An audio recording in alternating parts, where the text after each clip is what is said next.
श्री गणेशाय नमः। ओम श्री गुरुवे नमः। आज की भगवत चर्चा संत श्री डोंगरे जी महाराज के भागवत कथा प्रवचन पर आधारित भाग 27।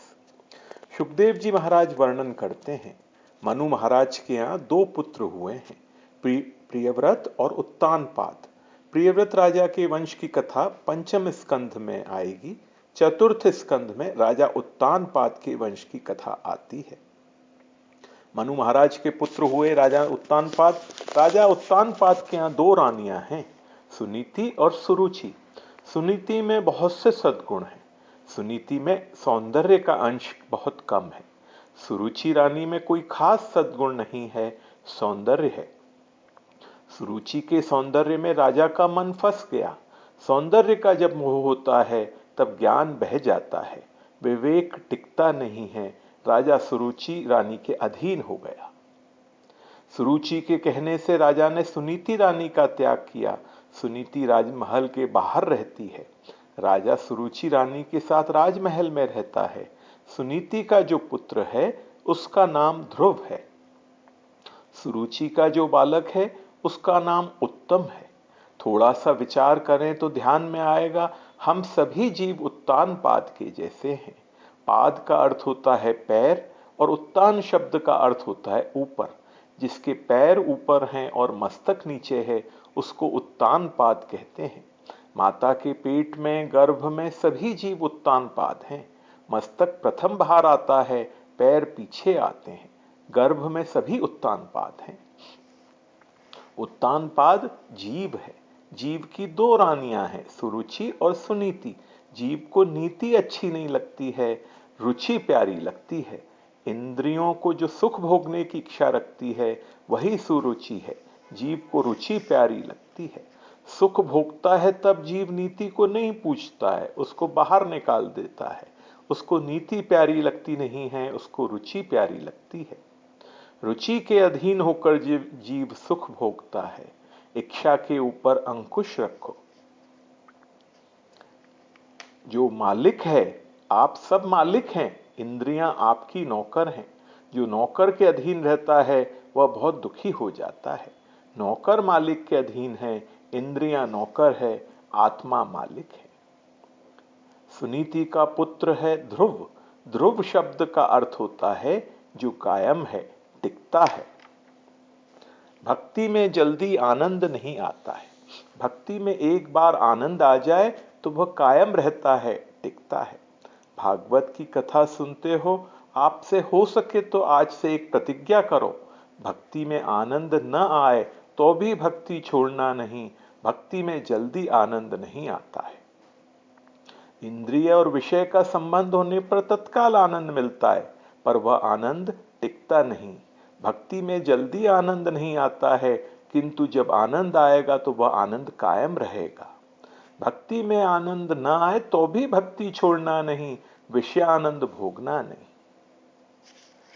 मानव संसार का क्षणिक सुख भोगने के लिए दिन भर सुख भोगता है। मानव लौकिक सुख के लिए जितना दुख सहन करता है उतना दुख भगवान के लिए सहन करे तो भगवान को जल्दी दया आए। एक बार ऐसा हुआ, ध्रुव जी मित्रों के साथ खेल रहे थे।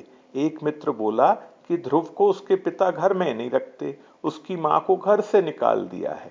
ध्रुव जी ने जब यह सुना तो दौड़ते हुए घर में आए। मां से पूछते हैं, मां पिताजी कहाँ है? मां का हृदय भर आया। अब बालक बड़ा हो रहा है, समझने लगा है। मैं उसको कैसे कहूं कि तेरे पिता ने मेरा त्याग कर दिया है।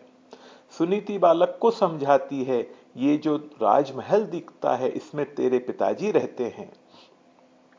ध्रुव ने कहा, मां मुझे पिताजी से मिलना है। अब मां क्या बोले। ध्रुव जी दौड़ते हुए राजमहल में आए हैं। राजा ने सुनीति रानी का त्याग किया था, परंतु राजमहल में जो दास दासियां हैं वे सभी सुनीति को मान देते थे।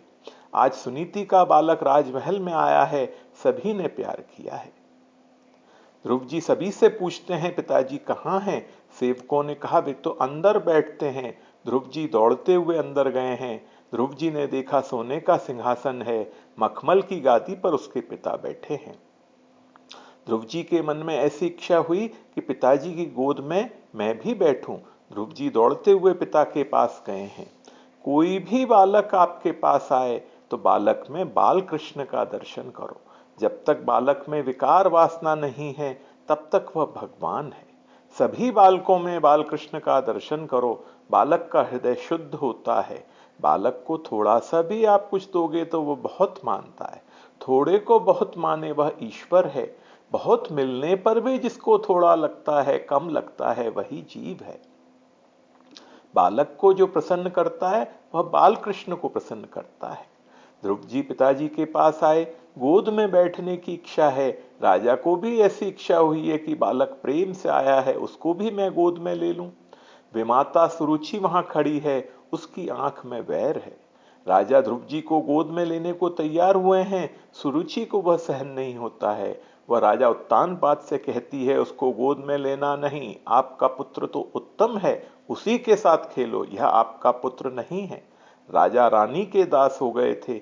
अतिकामी पुरुष स्त्री के अधीन रहता है। अतिकामी पुरुष को स्त्री में कोई दोष दिखता ही नहीं। अतिकामी पुरुष को स्त्री का सब कुछ अच्छा ही लगता है। रानी को प्रसन्न करने के लिए राजा ने मुख फेर लिया। बालक वहां खड़ा है। सुरुचि को वह भी सहन नहीं होता, उसकी आंख में वैर है। ए तू जा यहां से, रानी मैं हूं, तेरी मां रानी नहीं है, मेरी दासी है। दासी का तू पुत्र है, तू जा यहां से। बालक समझता है यह मेरी मां को दासी कहती है। दासी शब्द जब सुना ध्रुव जी को दुख हुआ है। दासी शब्द हृदय में बाण के जैसा लगा। बालक रोने लगा है, मेरी मां को दासी कहती है। विमाता सुरुचि हंसती है। बालक का मैंने कैसा तिरस्कार किया, मैं बड़ी सयानी हूं, राजा को मैंने अपने हाथ में रखा है। बालक रोता है, विमाता हंसती है। अब ध्रुव जी को सुनीति माता याद आती हैं। ध्रुव जी दौड़ते हुए सुनीति माता के पास जाते हैं। सुनीति माता के लिए तो वह प्राण से भी प्यारा है, क्यों रोता है। सुनीति दौड़ती हुई गई, बालक को उठा करके घर में ले आई। माता सुनीति ध्रुव जी से पूछती हैं। उसी समय एक दासी वहां आई है। दासी ने सब कथा सुनाई। राजमहल में गए थे, गोद में बैठने की इच्छा थी, पिताजी ने गोद में लेने को तैयार भी थे। तब विमाता ने कहा, तू यहां से चला जा, वन में जा, तू दासी का पुत्र है, रानी मैं हूं, इसलिए बालक रोता है। सुनीति ने सुना तो उसे दुख होता है। एक दो मिनट गोद में बैठ लेता तो क्या होता। बिना कारण सुरुचि वैर करती है। आज सुनीति माता को दुख हुआ है। सुनीति ने विचार किया, दुख में आवेश में बोलना नहीं है। मेरे बालक को राज्य संपत्ति भले ही ना मिले, मुझे बालक को अच्छे संस्कार देने हैं। संपत्ति से थोड़ा सुख मिलता है। जीवन में संयम हो, सदाचार हो, सरलता हो, अच्छे संस्कार हो तो बहुत सुख मिलता है। मेरे बालक को मैं अच्छे संस्कार दूंगी। बेटा, तेरी विमाता ने जो तुम्हें कहा है वही मैं तुम्हें कहती हूं। सुनीति माता वही उपदेश बहुत प्रेम से कहती हैं। बेटा, भिक्षा मांगनी है तो भगवान के पास भिक्षा मांगनी चाहिए। जगत दरिद्री है, जगत में श्रीमान एक श्री कृष्ण ही है। जीवन में कैसा भी दुख का प्रसंग आए, दुख की कथा किसी मानव को कहना ही नहीं। एकांत में भगवान से कहो। जीवन में कोई भी दुख का प्रसंग आए, घबराना नहीं। दुख आपके पास रहने के लिए नहीं आया है, दुख आपको सुख देने के लिए आया है। दुख आपके पाप का नाश करने के लिए आया है। दुख आपको सावधान करने के लिए आया है। अति सुख में जीव गाफिल हो जाता है, दुख में सावधान रहता है। जीवन में कैसा भी दुख का प्रसंग आए, घबराना नहीं। एकांत में बाल कृष्ण लाल की थोड़ी पूजा करो, भगवान की आरती करो। दरवाजा बंद करके एकांत में हरे कृष्ण कृष्ण कृष्ण हरे हरे, हरे राम राम राम हरे हरे 15-20 मिनट ऐसा कीर्तन करो। कीर्तन में हृदय थोड़ा पिघलेगा, आंख थोड़ी गीली हो जाएगी, थोड़ी तन्मयता होगी। तब भगवान को कहना, मैं दुखी हूं, मेरी ऐसी दशा है। भगवान बहुत प्रेम से सुनते हैं। भगवान बहुत बहुत देते हैं। भगवान देते हैं तब जीव लेता हुआ थक जाता है। भगवान 4 हाथ से देते हैं, जीव 2 हाथ वाला है, कितना लेगा। भगवान बहुत देते हैं लेकिन कभी बोलते नहीं कि मैंने तुम्हें दिया है। सुनीति माता ध्रुव जी को समझाती हैं, तेरी मां ने तेरे को बहुत सुंदर उपदेश दिया है। वन में जाकर के भगवान की भक्ति करो। बेटा, जिस घर में मान नहीं है उस घर में रहना अच्छा नहीं है। इस घर में तू रहेगा तो तेरी विमाता रोज तेरा अपमान करेगी। बेटा, तू रोता है तब मुझे भी दुख होता है। वन में जाओ, तेरे पिता परमात्मा नारायण हैं। नारायण भगवान तुम्हें गोद में लेंगे। आज से तुम्हें नारायण के चरणों में अर्पित करती हूं।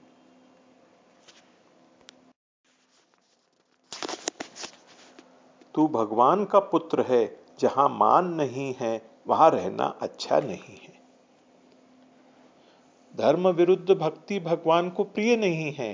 भक्ति धर्मानुकाल होना चाहिए। बेटा, पतिदेव की सेवा करते हुए मैं नारायण से प्रार्थना करूंगी कि मेरे बालक का रक्षण करो। तू मेरे पेट में था तब जिस भगवान ने तेरा रक्षण किया, वही भगवान जंगल में भी तेरा मंगल करेंगे। तेरी माँ तेरे साथ नहीं जाती है, किंतु मेरा आशीर्वाद तेरे साथ है। मैं भगवान की रोज प्रार्थना करूंगी कि मेरे बालक को संभालना। आज से तू मेरा पुत्र नहीं है, आज से तू नारायण का पुत्र है। वेद में भगवान ऐसा बोले हैं, जीव मेरा पुत्र है। शृण्वन्तु विश्वे अमृतस्य पुत्रः। बेटा, मेरी बहुत इच्छा है कि मेरा पुत्र महान भगवत भक्त हो। जिस गादी में तेरे दादा बैठते थे, तेरे पिता बैठते हैं, भविष्य में दूसरा कोई बैठेगा। उस गादी में बैठने की इच्छा रखना ही नहीं। भगवान तुम्हें ऐसी गादी में बिठाएंगे जहां बैठने के बाद कभी उठने का प्रसंग आएगा ही नहीं। ध्रुव जी माँ की गोद में बैठे थे, खड़े हुए हैं, माँ को साष्टांग वंदन किया है। माँ का हृदय भराया। 5 वर्ष का बालक है। मेरा भाग्य कैसा है, मुझे घर में रहना है, बालक को मैं वन में भेजती हूँ। उस समय सुनीति माता ने नारायण का स्मरण किया है। आपके आधार से बालक को मैं वन में भेजती हूँ, मेरे बालक को संभालना। ध्रुव जी को सुनीति माता ने बोध दिया, बेटा, वन में जाने के बाद कोई साधु संत मिले तो उन्हें साष्टांग प्रणाम करना। संत सभी के पिता समान है। संत निस्वार्थ भाव से प्रेम करते हैं। संसार का सभी प्रेम स्वार्थ से भरा हुआ है। कोई संत मिले तो संत को साष्टांग प्रणाम करना, बालक को समझाया है। ध्रुव जी वन की तरफ निकलते हैं। मैं अकेला नहीं हूं, मां का आशीर्वाद मेरे साथ में है। कुछ भी हो, अब घर में नहीं जाना है। आज वैकुंठ में भगवान को चिंता हुई है। एक महान पतिव्रता स्त्री ने मेरे आधार से इस बालक को वन में भेजा है। उसका पति में कैसा भाव है। पति ने उसका तिरस्कार किया, फिर भी वह पति को परमात्मा मानती है। उसने मेरे आधार से अपने बालक को वन में भेजा है। अब वह मेरा पुत्र हुआ है। भगवान ने नारद जी को प्रेरणा की, बालक घर छोड़ करके निकला है, मार्ग में आप उसको मिलो, उसकी परीक्षा करो, उसको समझाओ। ध्रुव जी जिस मार्ग में जाते हैं उसी मार्ग से देवर्षि नारद जी आए हैं। आंख में नारायण है, मुख में नारायण है, मन में नारायण है, रोम रोम में नारायण है। मार्ग में ही ध्रुव जी ने साष्टांग प्रणाम किया। नारद जी का हृदय भर आया। बालक के मस्तक के ऊपर हाथ रखा, बड़ा सयाना है। नारद जी के मुख से बेटा शब्द निकला है। बेटा, घर क्यों छोड़ा है, कहां जाता है। बेटा शब्द सुनने से ध्रुव जी को सुनीति माता की याद आती है। मैं घर में था तब मेरी माँ कैसा प्रेम करती थी, मुझे बेटा बेटा कहती थी। सदगुरु माँ है। एक माँ बालक को स्तनपान कराती है, पुष्ट करती है। सदगुरु माँ ऐसी है जो स्तनपान छुड़ाती है। अब किसी के पेट में जाने का प्रसंग आएगा ही नहीं। सदगुरु माँ है। सदगुरु मिलने पर नवीन जन्म होता है। बालक ने कहा, परमात्मा के लिए मैंने घर छोड़ा है। मेरी माँ ने मुझे कहा है नारायण मेरे पिता हैं, भगवान की गोद में मुझे बैठना है, भगवान के लिए मैंने घर छोड़ा है। नारद जी कहते हैं, बेटा ये तेरे खेलने की उम्र है। तेरी माता ने कुछ कहा होगा, उसमें मन में रखना नहीं। चल, मैं तुम्हें घर ले चलता हूं, तेरे पिता को मैं समझाऊंगा, आधा राज्य तुम्हें मिलेगा। ध्रुव जी कहते हैं, मुझे घर में जाना ही नहीं है। नारद जी ने कहा, तुम्हें इस जन्म में भगवान का दर्शन नहीं होगा। ध्रुव जी कहते हैं, इस जन्म में नहीं होगा तो दूसरा जन्म लूंगा, तीसरा जन्म लूंगा, कभी तो भगवान को दया आएगी। अब घर में नहीं जाऊंगा। बालक का दृढ़ निश्चय देखकर नारद जी प्रसन्न हुए हैं। बीज व्यर्थ नहीं जाएगा। नारद जी ने चतुर्भुज नारायण का ध्यान कैसे करना है वह बालक को समझाया है। नारायण की मानसी पूजा कैसी करनी चाहिए वह भी समझाया और कहा, बेटा तुम्हें मैं एक मंत्र देता हूं। ओम नमो भगवते वासुदेवाय। यह महामंत्र है। आंख से चतुर्भुज नारायण का दर्शन करो। शंख चक्र गदा पद्मधारी नारायण विराजमान है। आंख दर्शन करे, मन स्मरण करे, जीभ जप करे और कान मंत्र के अक्षरों को सुने। जप करो तब मन से स्मरण करो, आंख से दर्शन करो, समाधि लगेगी। पास में ही मधुबन है, श्री यमुना जी तुम्हें नारायण की गोद में बिठाएंगी। तेरे लिए यमुना जी सिफारिश करेंगी, तेरा ब्रह्म संबंध होगा। नारद जी ने ध्रुव जी को समझाया है। इसके बाद में संत श्री डोंगरे जी महाराज चर्चा करते हैं।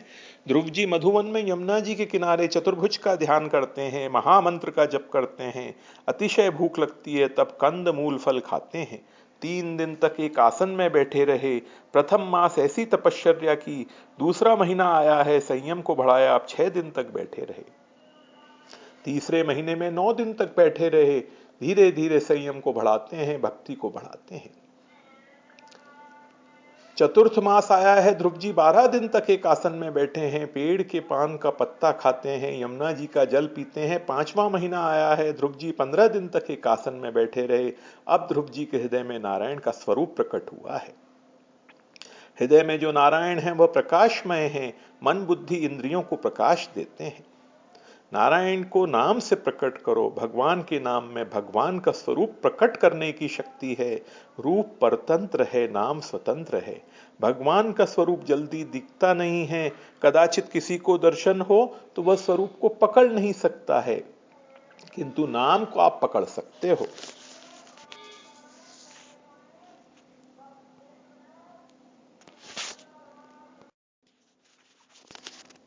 जहां नाम है वहां भगवान का स्वरूप प्रकट हो जाता है। सतत महामंत्र का जप करने से ध्रुव जी के हृदय में शंख चक्र गदा पद्मधारी नारायण प्रकट हुए हैं। जो भगवान नाम से प्रकट होते हैं वो भगवान पाप करने से रोकते हैं, वह ज्ञान को दूर करते हैं। भगवान के किसी भी नाम में तन्मय बनो। जिस नाम का आप सतत रटन करोगे वह रूप आपके सामने आएगा। नाम में रूप को प्रकट करने की शक्ति है। ध्रुव जी के हृदय में नारायण का स्वरूप प्रकट हुआ है, आनंद आता है। अब ध्रुव जी ने निश्चय किया है भगवान आज्ञा करें तो ही उठना है, तब तक उठना नहीं है, भले ही शरीर से प्राण निकल जाएं। 6 महापरिपूर्ण हुए हैं। आज पृथ्वी को ध्रुव जी का वजन सहन नहीं होता है। सबके आधार भगवान हैं और भगवान के आधार आज ध्रुव हो गए। जगत भगवान में है और भगवान ध्रुव जी के हृदय में है। ध्रुव जी का वजन बहुत बढ़ गया है, पृथ्वी को सहन नहीं होता है। बड़े बड़े देव ऋषि परमात्मा की प्रार्थना करते हैं, बालक को दर्शन दो। अब पृथ्वी को भी वजन सहन नहीं होता है। भगवान ने कहा है ध्रुव जी को मैं दर्शन क्या दूं, मेरा स्वरूप उसके हृदय में प्रकट हो गया है, वह सतत मेरा दर्शन करता है। अब तो बालक को देखने की मुझे इच्छा हुई है, मेरा बालक है। कभी कभी भगवान को अपने भक्त को देखने की इच्छा होती है। ध्रुव जी को दर्शन देने के लिए नहीं, ध्रुव जी के दर्शन करने के लिए भगवान आए हैं। मधोरवनम भृत्यदि द्रक्षया गतः, ध्रुव जी के सम्मुख चतुर्भुज नारायण प्रकट हुए हैं। जिसको अंदर नारायण का दर्शन होता है उसको बाहर का सभी सुख तुच्छ लगता है, किसी को देखने की इच्छा नहीं होती। ध्रुव जी के हृदय में नारायण प्रकट हुए हैं, भगवान बाहर प्रकट हुए हैं। भगवान ने विचार किया 2-4 दिन भी मैं खड़ा रहूं तो भी ये आंख नहीं खोलेगा। तब ध्रुव जी के हृदय में सतत महामंत्र का जप करने से जो स्वरूप प्रकट हुआ था उस स्वरूप को भगवान ने अंतर्धान किया है। अब अंदर नारायण का दर्शन नहीं होता है, बालक घबराया है, मेरी कुछ भूल हो गई है, भगवान का दर्शन नहीं होता है। जब व्याकुलता में ध्रुव जी आंखें खोलते हैं तब नारायण का जो दर्शन अंदर होता था वही नारायण बाहर दर्शन देते हैं। शंख चक्र गदा पद्म हाथ में है, सुंदर पीला पीतांबर पहना है, श्री अंग मेघ के जैसा श्याम है, आंख में प्रेम भरा हुआ है। नारायण ध्रुव का दर्शन करते हैं, ध्रुव नारायण का दर्शन करते हैं। 4 आंखें जब एक होती हैं तब दर्शन का आनंद मिलता है। यही मेरे भगवान है। बालक बारंबार वंदन करता है, बोलने की इच्छा है पर वह कुछ पढ़ा लिखा नहीं है, क्या बोले।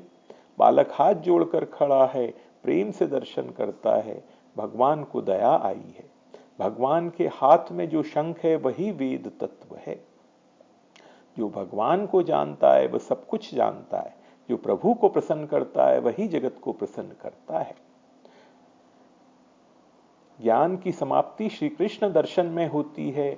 जो भगवान को जानता है वह सब कुछ जानता है। भगवान को दया आई। बड़े लोग प्यार जब करते हैं बालक को, तो बालक के गाल को स्पर्श करते हैं, मेरा बालक है। भगवान ने शंख से ध्रुव जी के गाल को स्पर्श किया है।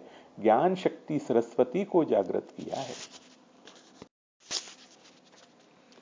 ज्ञान शक्ति सरस्वती को जागृत किया है। ध्रुव जी की बुद्धि में ज्ञान शक्ति सरस्वती प्रकट हो गई। ध्रुव जी परमात्मा की स्तुति करते हैं। योन्तः प्रविश्य मम वाचमिमां प्रसुप्ताम संजीवित्य खिल शक्तिधर स्वधाम्ना। मैं नारायण के चरण में वंदन करता हूं। मैं आपका ज्ञानी बालक हूं। मुझे मांगने की अक्ल नहीं है। आप मेरे पिता हो। मैं आपका ज्ञानी बालक हूं। आपको जो उचित लगे वही मुझे दो। ध्रुव जी ने बहुत सुंदर स्तुति की है।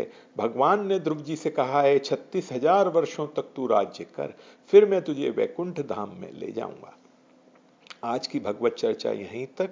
ध्रुव जी के आगे का चरित्र की चर्चा अगले सत्र में करेंगे। ओम श्री गुरुवे नमः। श्री गणेशाय नमः। ओम श्री गुरुवे नमः। आज की भगवत चर्चा संत श्री डोंगरे जी महाराज के भागवत कथा प्रवचन पर आधारित भाग 28, ध्रुव जी का बचा हुआ चरित्र।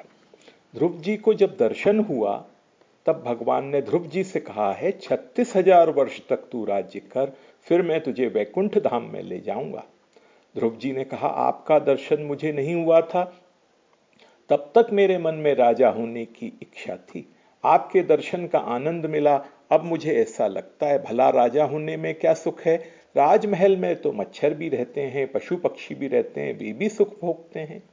राजा को क्या सुख है। मुझे राज्य सुख तुच्छ लगता है। आपके दर्शन का आनंद मिला है, अब राजा होने की इच्छा नहीं है। अब मुझे पूर्व जन्म याद आता है। पूर्व जन्म में गंगा किनारे में आपका ध्यान करता था, तब मेरी एक भूल हो गई थी। एक राजा सुंदर रानी के साथ वहां आया था। मैंने रानी को देखा, मेरा मन बिगड़ गया। मैंने रानी का चिंतन किया, फलस्वरूप राज कुटुंब में मेरा जन्म हुआ। एक रानी को देखने से, एक रानी का चिंतन करने से मुझे राज कुटुंब में जन्म लेना पड़ा। अब मैं राजा हो जाऊं तो किसी रानी के साथ लग्न होगा, फिर मेरा मन बिगड़ जाएगा, इसलिए अब राजा होना नहीं है। भगवान समझाते हैं, बेटा जो मेरे पीछे पड़ता है उसके पीछे मैं पड़ता हूं। तेरी आंख में, मन में जरा भी विकार नहीं आएगा। तुम्हें राजा होने की इच्छा नहीं है, किंतु मेरा ध्रुव राजा हो यह देखने की मेरी बहुत इच्छा है। तेरे पिता तेरी प्रतीक्षा कर रहे हैं, अब जल्दी घर में जा। भगवान अंतर्धान हुए हैं। ध्रुव जी गांव के बाहर बगीचे में आकर बैठे हैं। राजा को आज बहुत अच्छे शकुन हुए हैं। राजा का एक सेवक बगीचे में फूल तुलसी लेने गया था। ध्रुव जी का दर्शन हुआ। वह दौड़ता हुआ राजमहल में जाता है। बधाई बधाई, राजकुमार आए हैं। राजा को आनंद हुआ है, रथ में बैठा है। ध्रुव जी का स्वागत करने के लिए जाता है। दो माताएं दो पालकी में बैठी हैं। जो भगवान के पीछे पड़ता है, जगत उसके पीछे पीछे चलता है। थोड़ा सा विचार करें, 6 महीने पहले ध्रुव जी पिताजी के पास आए थे, तब पिता ने मुख फेर लिया था, ध्रुव जी के सामने देखा तक नहीं था। आज गांव के बाहर बगीचे में ध्रुव जी बैठे हैं, वहां राजा स्वागत करने के लिए जाता है। जो भगवान के पीछे चलता है, जगत उसके पीछे पीछे आता है।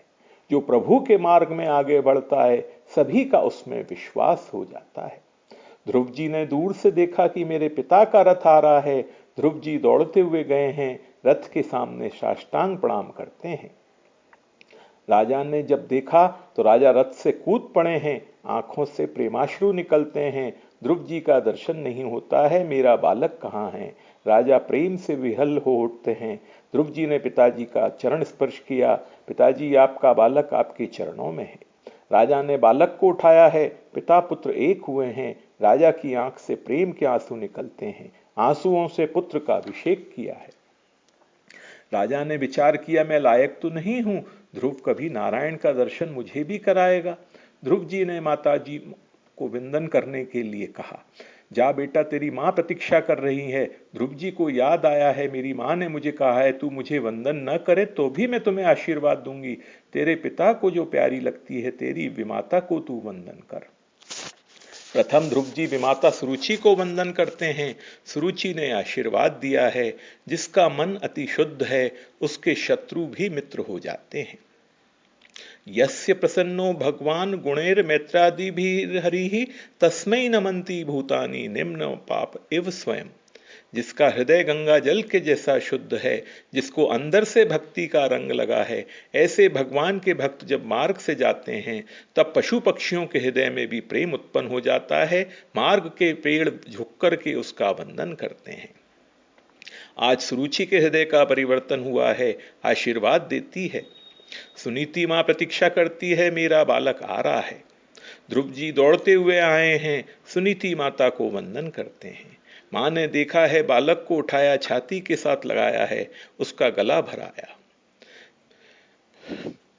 सुनीति सोचती है, मेरी बहुत इच्छा थी कि मेरा बालक महान भगवत भक्त हो। लोग मेरे ध्रुव की जब कथा कहेंगे तब मेरा भी नाम लेंगे।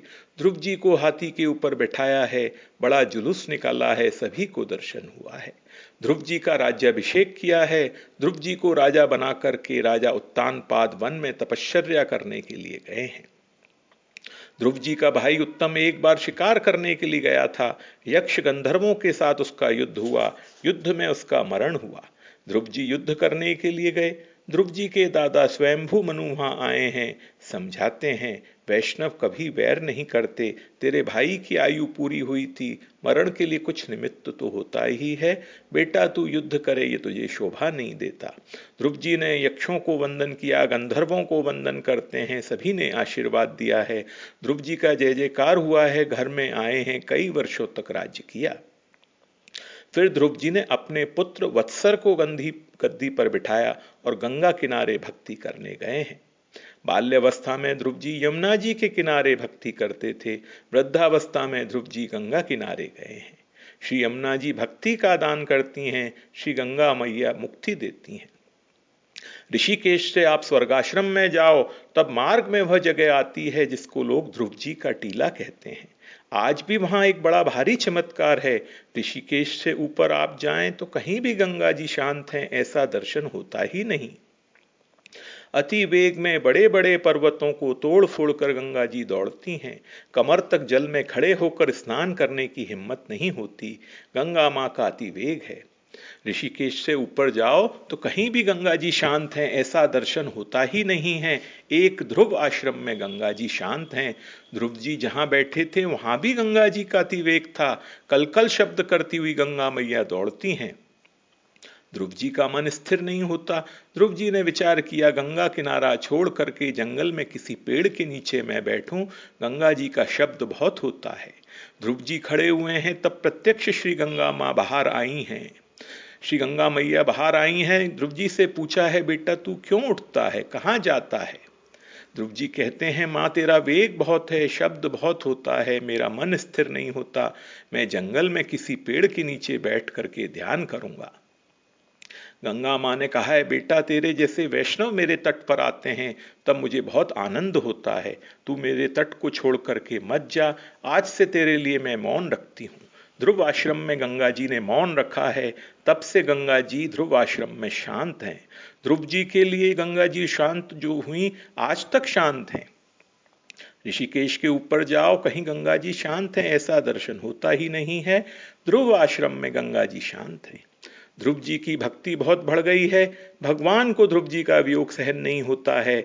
ध्रुव अब मेरे वैकुंठ धाम में आए, विमान लेकर पार्षद आए हैं। ध्रुव जी ने गंगा जी में स्नान किया है। गंगा किनारे जितने संत महात्मा विराजमान हैं, सभी को साष्टांग वंदन करते हैं। आज वैकुंठ में जाना है, सभी को वंदन करते हैं, सभी ने आशीर्वाद दिया है। ध्रुव जी विमान के पास आए हैं। उस समय मृत्युदेव ध्रुव जी के सम्मुख मस्तक को नवाते हैं। मृत्योर्मूर्धनि पदम दत्वा आरुरोह द्रुतम गृहम। एक चरण मृत्यु के मस्तक के ऊपर रखा है, दूसरा चरण विमान में रखते हैं। स्थूल शरीर, सूक्ष्म शरीर, कारण शरीर, तीनों शरीरों का त्याग किया है। तेजोमय दिव्य स्वरूप धारण किया है। भक्ति में कैसी शक्ति है, मृत्यु के मस्तक के ऊपर पैर रखा है, जय जयकार हुआ है, देव गंधर्वों को आनंद हुआ है। ध्रुव जी विमान में बैठकर वैकुंठ धाम में जाते हैं। उस समय ध्रुव जी को सुनीति मां याद आई हैं। आज मैं विमान में बैठ करके भगवान के धाम में जाता हूं, ये तो मेरी मां का आशीर्वाद है, जिसने बाल्यावस्था में मुझे ऐसा उपदेश दिया। बहुत दिन हुए हैं मेरी मां को शरीर छोड़े हुए, वह जीवात्मा कहाँ गई होगी, मेरी मां को कैसी गति मिली होगी, मां याद आती है। उस समय पार्षदों ने ध्रुव जी को कहा है, थोड़ी दृष्टि ऊपर करें, हमारे यहाँ का ऐसा नियम है कि मां पहले आती है, पुत्र पीछे से आता है। आपने अपनी मां का उद्धार किया है, आप अपनी ऊपर दृष्टि करें। ध्रुव जी ऊपर दृष्टि करते हैं। ऊपर एक विमान जाता है, जिस विमान में माता सुनीति बैठी हुई हैं। भगवान के पार्षद सुनीति को समझाते हैं, आपका ध्रुव महान भगवत भक्त है, ध्रुव को आपने जन्म दिया, ध्रुव ने आपको जन्म मरण के त्रास से छुड़ाया है, आपका पुत्र महान भगवत भक्त है, इसलिए आप विमान में बैठकर वैकुंठ में जा रही हैं। सुनीति का हृदय भराया, पुत्र की प्रशंसा सुनती है, मेरा बालक बहुत लायक है, मैंने कभी भगवान का ध्यान नहीं किया, मैंने प्रेम से कभी जप नहीं किया, मेरा पुत्र भगवत भक्त होने से, उसकी भक्ति से मुझे मुक्ति मिली। पुत्र की प्रशंसा सुनती है, मां को आनंद होता है, बहुत दिन हुए अपने बालक को मैंने देखा नहीं है, एक बार देखना है। पार्षदों ने कहा, मां दृष्टि नीचे करो, ऊपर विमान में सुनीति विराजमान है, सुनीति की दृष्टि नीचे है, ध्रुव जी की दृष्टि ऊपर है, माता और पुत्र की दृष्टि का मिलन हुआ है। ध्रुव जी वंदन करते हैं, मां ने दोनों हाथ ऊंचे किए हैं, आशीर्वाद दिया है, जय जयकार होता है, विमान में बैठकर वैकुंठ धाम में जाते हैं।